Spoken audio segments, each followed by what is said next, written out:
A gente tinha toda até ontem, nosso grande objetivo era garantir toda essa logística para a realização da prova. São mais de 2 milhões de inscritos no concurso e mais de 200 mil pessoas que trabalhariam na aplicação de provas, fiscalizando, estando dentro das salas. Então, a gente tinha mais de 2 milhões, quase 2 milhões e meio de pessoas envolvidas no processo de aplicação e fiscalização do concurso. A gente sabe que os candidatos estão preparados, estão estudando, estão se mobilizando para se deslocar para os locais de prova, né? Mesmo em alguns casos, a gente tentou fazer que o máximo das pessoas estivessem a 100 quilômetros da cidade. A gente sabe que mesmo assim na região norte do país isso não é viável, então tem pessoas que estão se deslocando nesse momento, estão se preparando. Então a gente estava muito focado em garantir a realização da prova no domingo, com base em tudo que era o nosso cronograma principal.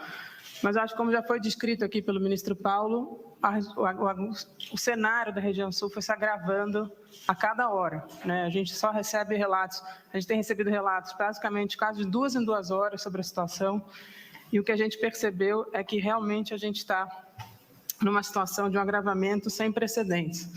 Só na região sul, a gente teria 100 mil pessoas envolvidas, entre 80 mil pessoas que realizariam a prova, candidatos e candidatas, e 20 mil pessoas em toda a logística no estado, né? Desde a segurança, do transporte das provas, segurança nos locais de aplicação.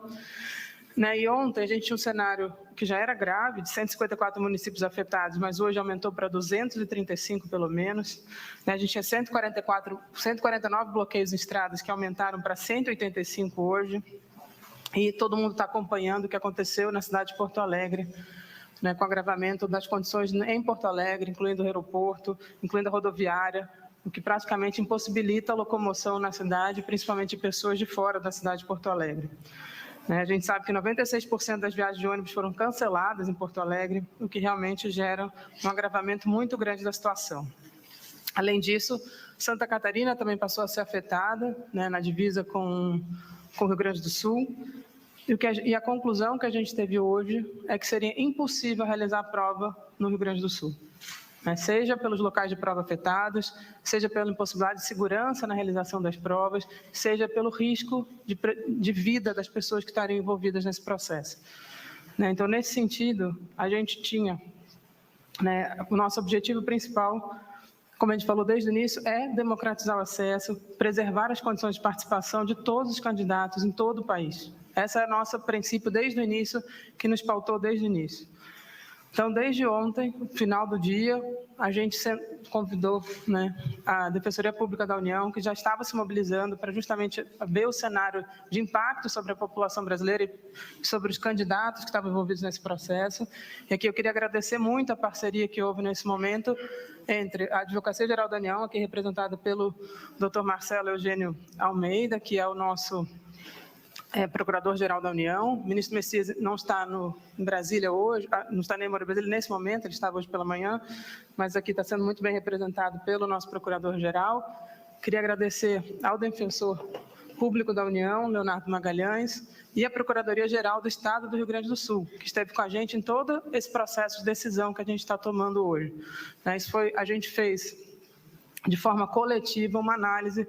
O Ministério da Gestão, junto com a Advocacia Geral da União, a Defensoria Pública da União e a Procuradoria-Geral do Estado, analisamos as condições de realização da prova nesse momento. A gente tem esse cenário, como eu falei de manhã, era de que era impossível realizar no Estado. O governador, desde sempre, nos pedia, nos alertou os riscos de realizar no Estado. E a gente ainda achava que poderíamos ter forças federais que pudessem garantir a aplicação, mas realmente, como eu disse, o agravamento da situação inviabilizou completamente. E a gente construiu um acordo justamente para preservar a integridade do concurso para todos os candidatos e toda essa sua concepção democrática desde o início.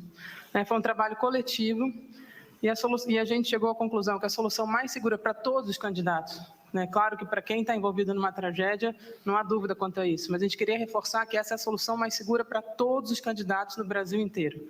É muito importante isso, de fato, o adiamento da prova.